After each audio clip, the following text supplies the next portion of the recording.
আসসালামু আলাইকুম ওয়া রাহমাতুল্লাহি ওয়া বারাকাতুহু। আমি মোজারের গঠনপ্রণালী নিয়ে প্রথম ক্লাস নিয়েছিলাম, এরপরে দ্বিতীয় ক্লাস। এটা মোজারে মারুফ, মোজারে মজহুল, এটার আমি পরিচয় তুলে ধরবো ইনশাআল্লাহ। তাহলে আলামত মোজারে কয়টি বলছিলাম? 4টি। তাহলে সেখান থেকে 3 অক্ষর বিশিষ্ট আমি যদি 3 অক্ষর বিশিষ্ট মাঝি থেকে মোজারে গঠন করতে চাই, তাহলে কি করতে হবে? আলামত মোজারে ওই যে কোনো একটি যোগ করতে হবে। কেমন? যে কোনো একটি কি করতে হবে? যোগ করতে হবে। ফালা থেকে ইয়াফ আলু। কেমন? ফালা থেকে ইয়াফ আলু। তাহলে আলামত মোজারা যোগ করলাম। ফা কলমায় জবর দিতে হবে, আইন কলমাল বাব অনুযায়ী কি দিতে হবে? বাব অনুযায়ী জবর জের ফেজ দিতে হবে। এটার মধ্যে জবর আছে। তারপরে ইয়াসমাউর মধ্যে সামিয়ার মধ্যে কি আছে? সামিয়া ইয়াসমাউ। ফাতাহা ইয়াফতাহু। কারমা নাসারা ইয়ানসুরু। নাসারা নাসারা ইয়ান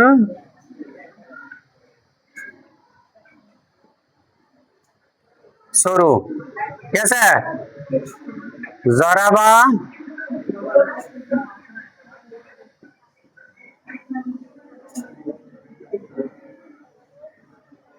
জরাবা ইয়াদ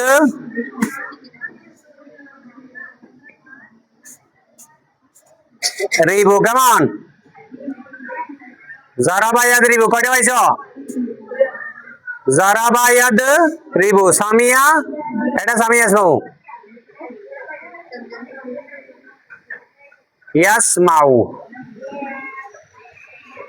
তাহলে তিনটা পেলে না? আলামত মোজারা যোগ করার পর আমি কি করছি? ফা কলমাকে সবগুলোর মধ্যে ফা কলমাকে সাকিন দিছি। এরপরে লাম আইন কলমাকে বাব অনুযায়ী কি করলাম? জবর জের ফেজ দিলাম। এরপরে লাম কলমাতে ফেজ দিলে কি হয়ে যাবে? 3 অক্ষর বিশিষ্ট মাঝি থেকে মোজারের সিগা গঠন হয়ে যাবে। এটা কোন সিগা? ওয়ান জায়গার গায়েব মারুফের সিগা। বজাজ বদলে মোজারে মারুফের সিগা এটা ইয়ানসুরু। এগুলো যেগুলো বললাম এগুলো মারুফের। আর যদি মজুল করতে চাই তাহলে আইন কলমা সবসময় কি থাকবে? জবর থাকবে। আইন কলমাতে কি থাকবে? জবর থাকবে। আর আলামত মোজারা কিন্তু ফেস হয়ে যাবে। ইউন সারু, ইউন সারু, এগুলো সবগুলো কি হয়ে যাবে? ইউফ আলু, ইউন সারু, ইউদ রাবু, ইউস মাউ। আর এখানে কি বাব অনুযায়ী কি হবে না? তখন মজহুলের মধ্যে সবগুলোর মধ্যে কি হবে? আইন কলমা জবর হবে, জবর। আর আলামত মোজারা ফেস হবে। কেমন? এরপরে যদি 3-এর অধিক 4 অক্ষর বিশিষ্ট হয় তখন আমরা কি করব? আলামত মোজারা যোগ করার পরে ফা কলমাকে আমরা কি করব? সাকিন করব। ফা কলমাকে সাকিন করব। এই তো না, ফা কলমাকে জবর দিতে হবে। আইন কলমাকে অথবা শেষের আগের অক্ষরকে কি দিতে হবে? জের দিতে হবে। তারপর লাম কলমাকে ফেজ দিতে হবে। কেমন? বাসারা ইউবা আসিরু, বাসারা ইউবা আসিরু। আর যদি এটাকে মজহুল করতে চাই আমি ইউবা সারু, তখন কি? আইন কলমার মধ্যে জবর হবে, মারুফের মধ্যে জের হবে আইন কলমায়, মজহুলের মধ্যে কি হবে?